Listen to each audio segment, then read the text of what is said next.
കേന്ദ്ര വിദ്യാഭ്യാസ വകുപ്പ് മന്ത്രി ധർമ്മേന്ദ്ര പ്രധാൻ രാജിവെച്ചിരിക്കുകയാണ്. ഇന്ത്യൻ യുവത്വത്തിന്റെ സമരത്തിന് മുമ്പിൽ മോദി ഭരണകൂടം തോൽവി സമ്മതിച്ചിരിക്കുകയാണ്. ഇപ്പോൾ CPIM പോളിറ്റ് ബ്യൂറോ അംഗവും അഖിലേന്ത്യാ കിസാൻ സഭ ജനറൽ സെക്രട്ടറിയുടെ ബിജു കൃഷ്ണ ഇവിടെ ചേരുകയാണ്. ഇതിനു മുമ്പ് ഒരു വലിയ സമരം കണ്ട കർഷക സമരമാണ്. അതിന് നേതൃത്വ നിരയിൽ ഉണ്ടായിരുന്ന ആളുകൂടിയാണ് അങ്ങ്. ഇപ്പോൾ ഈ സമരത്തിന്റെ വിജയത്തിൽ എന്താണ് അങ്ങേക്ക് ആദ്യം പ്രതികരിക്കാനുള്ളത്? ഇതൊരു ഐതിഹാസികമായ വിജയമാണ്.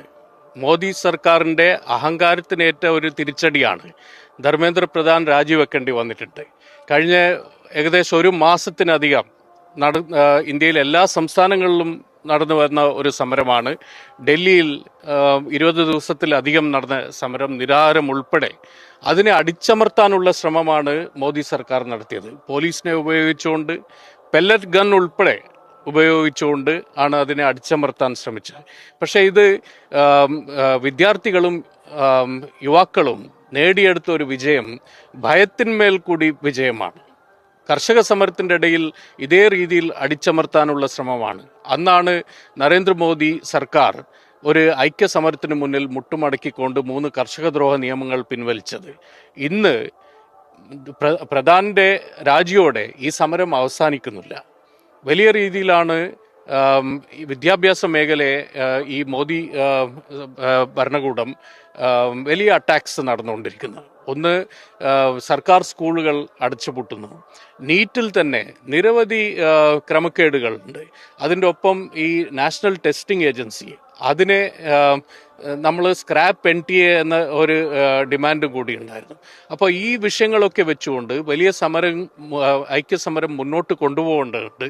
വരും ഓഗസ്റ്റ് 10-ാം തീയതി ഇന്ത്യയിലെ കർഷകരും തൊഴിലാളികളും അധ്വാനിക്കുന്നവരും എല്ലാവരും ചേർന്നുകൊണ്ട് ജയിൽ നിറക്കൽ സമരം, ഓഗസ്റ്റ് 9-ാം തീയതി ക്വിറ്റ് ഇന്ത്യ ദിനത്തിൻ്റെ അന്ന് ഞായറാഴ്ചയാണ്. അപ്പോൾ തിങ്കളാഴ്ച ഓഗസ്റ്റ് 10-ാം തീയതി ലക്ഷക്കണക്കിന് കർഷകരും തൊഴിലാളികളും അതിൽ വിദ്യാർത്ഥികളും യുവാക്കളും മറ്റ് വർഗബഹുജന സംഘടനകളും ആ സമരത്തിൽ പങ്കുചേരും.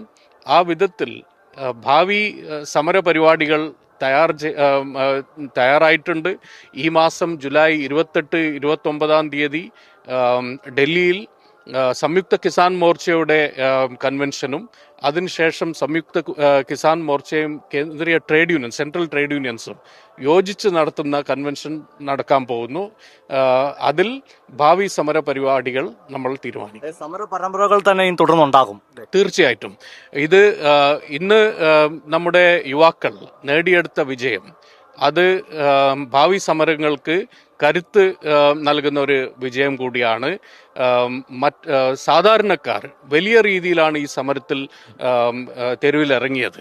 ഈ സർക്കാരിനെതിരെ, സർക്കാരിൻ്റെ നയങ്ങൾ ചോദ്യം ചെയ്തുകൊണ്ട് മറ്റ് നിരവധി വിഷയങ്ങൾ ഇന്ന് തൊഴിലുറപ്പ് പദ്ധതി ഇല്ലാതാക്കി, മറ്റേ ഫുഡ് സെക്യൂരിറ്റി ആക്ടിൽ കൊണ്ടുവന്ന മാറ്റങ്ങൾ, അതിൻ്റെ ഒപ്പം തന്നെ ഈ എഥനോൾ മിക്സ് ചെയ്ത് അതിൻ്റെ വലിയ പ്രശ്നങ്ങളുണ്ട്, അഴിമതിയുണ്ട്. ഇതിനൊക്കെ എതിരെ വലിയ സമരങ്ങൾ വരും ദിവസങ്ങളിൽ പ്രതീക്ഷിക്കാം. ഇതിനോടൊപ്പം തന്നെ വ്യക്തമാക്കുകയും ചെയ്തു. എങ്കിലും ഒന്നുകൂടെ ആവർത്തിച്ച് ചോദിക്കുകയാണ്, അതായത് സമരം ഇവിടെ അവസാനിപ്പിക്കേണ്ട വിഷയമല്ല. കാരണം ഈ പറഞ്ഞ വിഷയങ്ങളെല്ലാം അവിടെ ബാക്കി അവശേഷിക്കുകയാണ്. അതിലാണ് കൂടുതൽ പ്രക്ഷോഭം ആവശ്യമുള്ളത്. പ്രത്യേകിച്ച് നമ്മൾ ഈ കർഷകരുടെ മാർച്ച് കണ്ടു, മഹാരാഷ്ട്രയിലെ ലോങ് മാർച്ച് കണ്ടു. അത്തരത്തിൽ തന്നെ വ്യത്യസ്തമായ സമരങ്ങൾ കൂടി ഇതിന്റെ ഭാഗമായിട്ടുണ്ടാവില്ലേ, ലോങ് മാർച്ച് പോലെയൊക്കെ തന്നെ? തീർച്ചയായിട്ടും. അത് ഒന്ന്, യുവാക്കളും വിദ്യാർത്ഥി സംഘടനകളും ഈ പ്രസ്ഥാനങ്ങൾ യോജിച്ചുകൊണ്ട് ഭാവി സമര പരിപാടികൾ തീരുമാനിക്കും. ആ സമര പരിപാടികൾക്കൊക്കെ കർഷക പ്രസ്ഥാനവും തൊഴിലാളി വർഗ പ്രസ്ഥാനവും എല്ലാ വിധത്തിലും സഹായം നൽകിക്കൊണ്ട് അവരുടെ ഒപ്പം നിന്ന് ആ സമരത്തിൽ നമ്മളും പങ്കാളികളാവും. നന്ദി. ഞങ്ങളോടൊപ്പം പ്രതികരിച്ചതിന് CPIM പോളിറ്റ് ബ്യൂറോ അംഗവും അഖിലേന്ത്യാ കിസാൻ സഭ ജനറൽ സെക്രട്ടറി ബിജു കൃഷ്ണയാണ് പ്രതികരിച്ചത്. എന്തായാലും സമരം തുടരുന്നു തന്നെയാണ് അദ്ദേഹം പറഞ്ഞു വെക്കുന്നത്. ക്യാമറമാൻ അഖിലേഷ് കുടുംബത്തോടൊപ്പം സുജിറ്റി ബാബു, കൈരളി ന്യൂസ്, പത്തനംതിട്ട.